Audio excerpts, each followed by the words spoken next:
नमस्कार, जय हिंद दोस्तों। कैसे हैं आप सब? उम्मीद है कि आप सब काफ़ी अच्छे होंगे और आप सबकी तैयारी भी काफ़ी बेहतरीन तरीके से चल रही होगी। दोस्तों, यूपी स्पेशल पेपर 5 के संबंध में इससे पहले हम लोगों ने महाजनपद के बारे में बातचीत किया था। बेसिकली आज की क्लास के माध्यम से हम लोग महाजनपद काल से गुप्तोत्तर काल तक के उत्तर प्रदेश के इतिहास को देखने वाले हैं। दोस्तों देखिए, पढ़ने के क्रम में हम देखें तो बौद्ध धर्म, जैन धर्म, गढ़ राज्य और कुछ प्राचीन नगर जो है छूट रहे हैं। तो चूँकि हम लोगों ने इससे पहले महाजनपद को पढ़ा था, तो उसी चीज़ को रिलेट करके आज हम लोग गुप्तोत्तर काल तक के इतिहास को समझेंगे, ताकि उत्तर प्रदेश के संदर्भ में जब हम इसके आगे पढ़ें तो हम चीज़ों को लिंक कर पाएँ। बेसिकली आज के क्लास का कंप्लीटली पर्पस यही है कि महाजनपद काल से आगे का जो इतिहास है, जो हम पूर्व मध्य काल तक को पढ़ते हैं, वो उत्तर प्रदेश के संदर्भ में किस प्रकार से लिंक कर रहा है। क्योंकि जब तक हम लिंक को नहीं समझेंगे ना, मेंस में बेहतर नहीं कर सकते हैं, और मेंस में अगर बेहतर करना है तो हमें लिंक को समझना होगा। इसीलिए हम लोगों ने बौद्ध धर्म, जैन धर्म, गढ़ राज्य, उसके बाद प्राचीन नगर और मौर्य और गुप्त काल को छोड़ दिए हैं। क्योंकि जब हम इसको लिंक समझा देंगे तो जो है ये सारे चैप्टर आसानी से समझ में आने वाले हैं। ठीक है, तो आप ये ना समझे कि कोई चैप्टर मिस हो रहा है या फिर किसी भी चैप्टर को नहीं पढ़ाया जा रहा है। तो मैं बता दूं कि वो सारे के सारे चैप्टर को कंप्लीट किए जाएंगे। ठीक है, बाकी टेलीग्राम पर इसका पीडीएफ सेंड किया जाता है। वीडियो के डिस्क्रिप्शन में टेलीग्राम का लिंक है, आप उसको ज्वाइन कर लीजिएगा। और स्क्रीन पर आपको एक व्हाट्सअप नंबर दिखाई दे रहा है, यहाँ से भी आप किसी भी प्रकार के डाउट को सॉल्व कर सकते हैं। ठीक है दोस्तों, तो चलिए आज के क्लास के माध्यम से हम लोग महाजनपद काल से गुप्तोत्तर काल तक के इतिहास को समझते हैं उत्तर प्रदेश के संदर्भ में। चूंकि देखिए दोस्तों, हम लिंक को समझ रहे हैं तो यहाँ पर बहुत सारे मैप, बहुत सारे पाई चार्ट, ठीक है, सॉरी, बहुत सारे डायग्राम्स वगैरह नहीं, सॉरी, पाई चार्ट नहीं, डायग्राम्स वगैरह आपको देखने को नहीं मिलेंगे। क्योंकि यहाँ पर हम कंसेप्चुअल बात करने वाले हैं, तो थ्योरी पार्ट में आपको चीज़ें ज़्यादा समझनी होंगी। ठीक है, तो इस बात को आप बेसिकली ध्यान रखिएगा कि हम लोग महाजनपद काल से गुप्तोत्तर काल तक के उत्तर प्रदेश के इतिहास के लिंक को समझने वाले हैं। और मैं एक और चीज़ बता दूं कि यहाँ से कोई भी क्वेश्चंस नहीं पूछे जाने वाले हैं। ठीक है, आप अभी तक प्रीवियस ईयर क्वेश्चंस उठाकर चेक कर लीजिएगा, यहाँ से एक भी प्रश्न अभी तक नहीं पूछा गया है। कारण क्या है, आज के वीडियो के माध्यम से हम क्लियर करने वाले हैं। ठीक है, देखिए दोस्तों, हमने पिछली क्लास में बातचीत किया था कि जो महाजनपद काल है दोस्तों, महाजनपद काल के संदर्भ में अगर हम बात करें तो लगभग आधी जो महाजनपद है वो उत्तर प्रदेश में पाए जाते हैं। और कहाँ कहाँ पाई जाती हैं उसके बारे में डिटेल हमने जानकारी ली थी। ठीक है, अब चूंकि हम उत्तर प्रदेश को तभी पढ़ेंगे जब उत्तर प्रदेश में राजनीतिक शक्ति या सत्ता शक्ति का केंद्र रहा हो। ठीक है, अब चूंकि महाजनपद काल में तो टोटल 8 महाजनपद उत्तर प्रदेश से संदर्भित थे, लेकिन उसके बाद आप सभी जानते हैं कि महाजनपदों में जो मगध महाजनपद है ये सबसे शक्तिशाली, चूंकि जो मगध महाजनपद है दोस्तों, ये सबसे शक्तिशाली महाजनपद के रूप में बनकर उभरा दोस्तों। ठीक है, तो चूंकि मगध महाजनपद का जो शक्ति और सत्ता का केंद्र है दोस्तों, वो बिहार है। ठीक है, क्या है, तो बिहार है। और इसी चीज को आज हम समझेंगे कि मगध महाजनपद शक्तिशाली बना, बिहार इसका केंद्र बना, और महाजनपद से गुप्तोत्तर काल तक का जो इतिहास है ये उत्तर प्रदेश के संदर्भ में कहां कहां पर इंडिकेट हो रहा है और कितना महत्वपूर्ण है। ठीक है, तो मैं चूंकि चीजों को पढ़ के समझाऊंगा आपको, तो थोड़ा सा पेशेंस की आवश्यकता होगी। ठीक है, बाकी अगर आप इस चैनल पर नए हो तो इसको सब्सक्राइब जरूर कर लीजिएगा और वीडियो को शेयर लाइक जरूर करें। ठीक है दोस्तों, देखिए यहां पर वही बात हमने लिखा हुआ है दोस्तों, क्योंकि यहाँ पर मैं थोड़ा सा आपको समझाना चाहूंगा कि महाजनपद काल में सत्ता और राजनीति का केंद्र उत्तर प्रदेश था। जैसा कि मैंने आपको बताया कि टोटल 8 महाजनपद उत्तर प्रदेश से पाए गए हैं, किंतु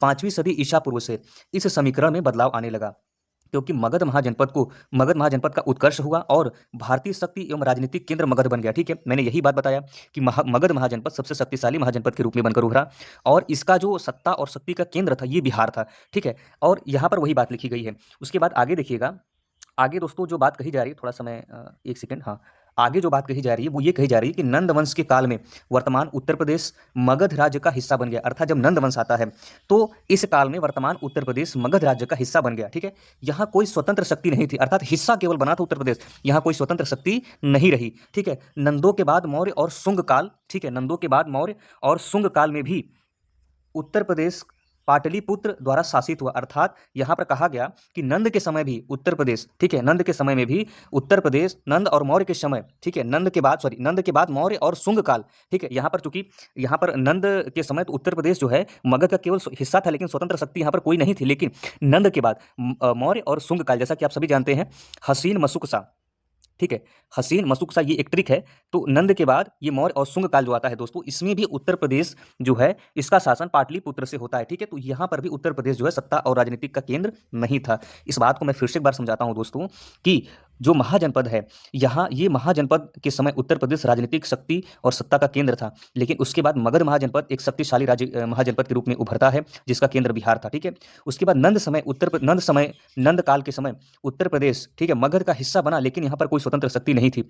उसके बाद नंद वंश के बाद, ठीक है, मौर्य वंश और शुंग वंश में भी उत्तर प्रदेश का जो शासन है दोस्तों ये पाटलिपुत्र से किया गया। ठीक है, अब यहाँ पर आगे जो बात कही जा रही है, किंतु शुंग वंश के शासक धनदेव के समय अयोध्या शुंगों का केंद्र बन गया था। यहाँ पर अयोध्या को बताया जा रहा है कि अयोध्या जो है शुंग वंश के शासक धनदेव के समय शुंगों का केंद्र बन गया था। ठीक है, उसके बाद यहाँ पर अगली बात बताई जा रही है, इसको आप ध्यान से समझिएगा कि मौर्योत्तर काल में कई विदेशी शक्तियों का आक्रमण हुआ और उत्तर प्रदेश का कुछ भूभाग पहले मीनांडर के राज्य का हिस्सा बना। ठीक है, यहाँ पर मीनांडर का राज्य का हिस्सा बना, अर्थात मौर्योत्तर काल में कई विदेशी शक्तियों का आक्रमण हुआ और उत्तर प्रदेश का कुछ भूभाग पहले मीनांडर राज्य का हिस्सा बना। ठीक है, आगे कुषाण वंश के दौरान उत्तर प्रदेश का भूभाग कनिष्क के विशाल साम्राज्य का हिस्सा बना। अर्थात यहाँ पर बताया जा रहा है कि मौर्योत्तर काल में किस प्रकार से उत्तर प्रदेश की भौगोलिक स्थिति में राजनीतिक शक्तियों का यहाँ पर विकेंद्रीकरण हमें देखने को मिलता है। ठीक है, उम्मीद है कि आप इतनी बातों को समझ पा रहे होंगे। अगर आपने उत्तर प्रदेश के प्राचीन इतिहास को पढ़ा होगा तो आसानी से आप चीजों को रिलेट कर पा रहे होंगे, कोई दिक्कत नहीं होने वाली है।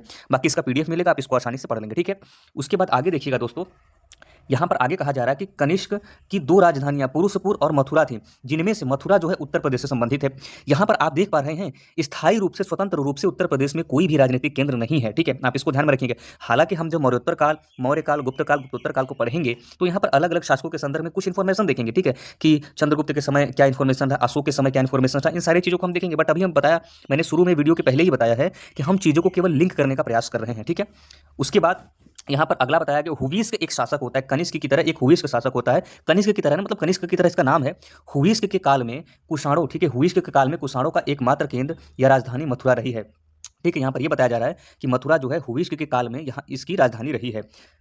उसके बाद अगला है कि इसके काल में मथुरा शक्ति, ठीक है, इसके काल में अर्थात हुविस्क के काल में मथुरा शक्ति, समृद्धि, कला और स्थापत्य का बड़ा केंद्र बन गया। अर्थात ये कितना पॉइंट महत्वपूर्ण आप इसको समझ सकते हैं कि हुविस्क के काल में कुषाणों का एकमात्र केंद्र या राजधानी मथुरा रही है और इनके काल में मथुरा शक्ति, समृद्धि, कला और स्थापत्य का बड़ा केंद्र बन गया। ठीक है, उसके बाद आगे देखिएगा दोस्तों, आगे यहाँ पर वही बात कही जा रही है कि कुषाणों के कमजोर होते ही अनेक स्वतंत्र राज्यों का उदय हुआ, जिनमें श्रीगुप्त द्वारा गुप्त वंश की स्थापना 4वीं सदी ईसा पूर्व के पूर्वार्ध में ही कर दी गई। ठीक है, अर्थात यहाँ पर गुप्त वंश की स्थापना से संबंधित बात कही जा रही है। उम्मीद है कि आप इन सारी चीज़ों को बहुत ही आसानी से समझ रहे होंगे।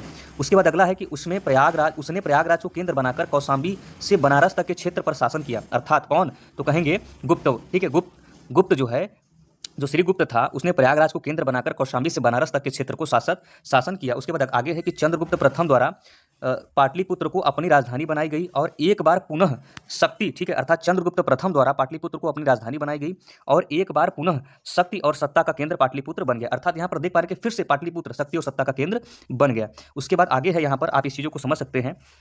इस दौरान समुद्रगुप्त ने राज्य प्रस्फोद्धरण, अर्थात राज्य प्रस्फोद्धरण का मतलब क्या है दोस्तों, मैं बता देता हूं कि समूल नष्ट करना, अर्थात उसको मूल रूप से नष्ट कर देना। ठीक है, नीति के तहत गंगा यमुना द्वाब क्षेत्र के सभी राज्यों को जीतकर उनका समूल नष्ट कर दिया। अर्थात यहां पर वही चीज बताई जा रही है कि इस दौरान समुद्रगुप्त ने राज्य प्रस्फोद्धरण नीति के तहत गंगा यमुना द्वाब के क्षेत्र के सभी राज्यों को जीतकर उनका समूल नष्ट कर दिया तथा अपने साम्राज्य का हिस्सा बना लिया। ठीक है, तो समुद्रगुप्त ने बेसिकली गंगा यमुना के क्षेत्र, द्वाबी क्षेत्र को अपना हिस्सा बना दिया उन समूल राज्यों को नष्ट करके। ठीक है, आप इसको ध्यान में रखेंगे।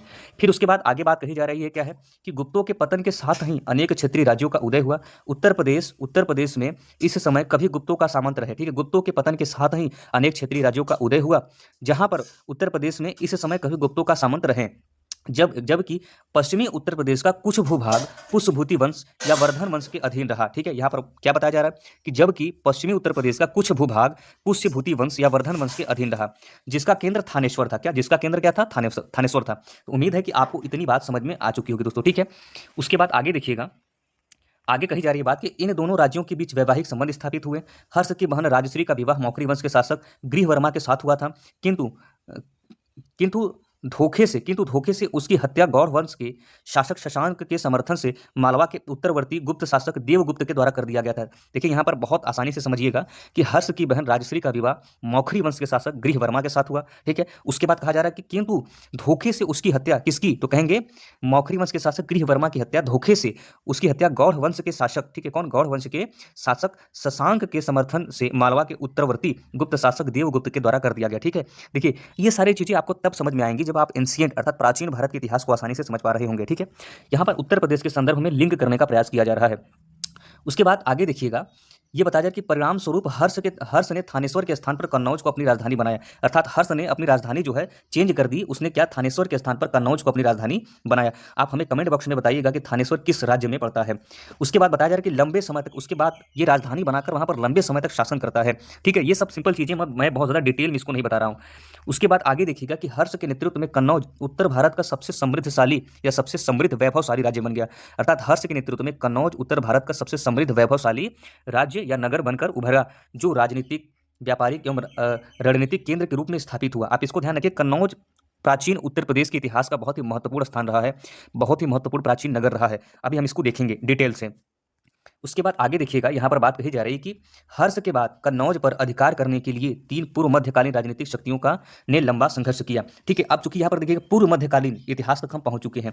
तो दोस्तों ये जो इतना डिटेल में डिस्कस करने का मतलब रहा, क्योंकि मैं इसको चाहता तो किसी वीडियो में, जैसे मान लीजिए इसके बाद अगर मैं मौर्य काल ही पढ़ाता, तो चूंकि मौर्य काल जो है मगध में सबसे महत्वपूर्ण वंश माना जाता है या काल माना जाता है, जब मैं मौर्य वंश को डिफाइन करता तो इस चीज को मैं बोलकर एक्सप्लेन करता। ठीक है, लेकिन मैंने चीजों को लिख कर बताया, चूंकि मेंस है तो मेंस में मैं कोशिश कर रहा हूं कि आपको कंटेंट बेहतर यहां पर प्रोवाइड किया जाए। ठीक है, मेरा मकसद यही है दोस्तों कि आपको बेहतर से बेहतर कंटेंट यहां पर प्रोवाइड किया जाए। ठीक है, तो ये छोटा सा मैंने जानकारी देने का प्रयास किया।